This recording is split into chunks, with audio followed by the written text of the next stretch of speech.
पाकिस्तान ने भारतीय वज़ीर दिफा के इश्तियाल अंगेज बयान की शदीद मजम्मत करते हुए इसे मुकम्मल तौर पर मुस्तरद कर दिया और वाज़ेह किया कि किसी भी भारतीय मुहिमजोई का सामना करने के लिए तैयार हैं। पाकिस्तान ने भारतीय वजीर दिफा का इश्तियाल अंगेज बयान मुस्तरद कर दिया। तर्जुमान दफ्तर खारजा के मुताबिक जम्मू और कश्मीर तनाज़ा अक़वाम मुत्तहिदा के एजेंडे पर है। भारतीय वजीर दिफा का बयान जम्मू कश्मीर तनाज़े के हक़ाइक़ को मस्ख़ करता है। भारत के बेबुनियाद इल्ज़ामात का मकसद मकबूजा कश्मीर से तवज्जो हटाना है।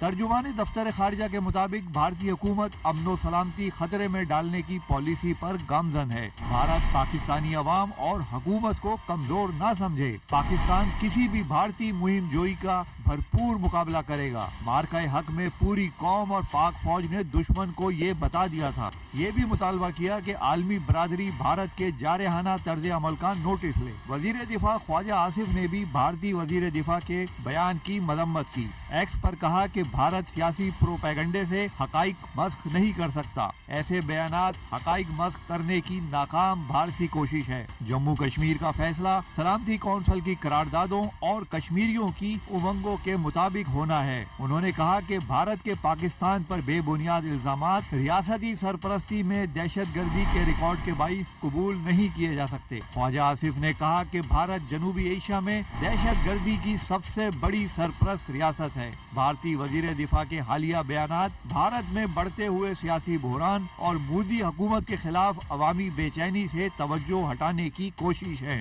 भारतीय वजीर दिफा राजनाथ ने गुज़श्ता रोज लद्दाख में खिताब करते हुए पाकिस्तान पर संगीन इल्जामात लगाए थे। कहा था कि पाकिस्तान से कश्मीर पर कोई मुज़ाकरात नहीं होंगे।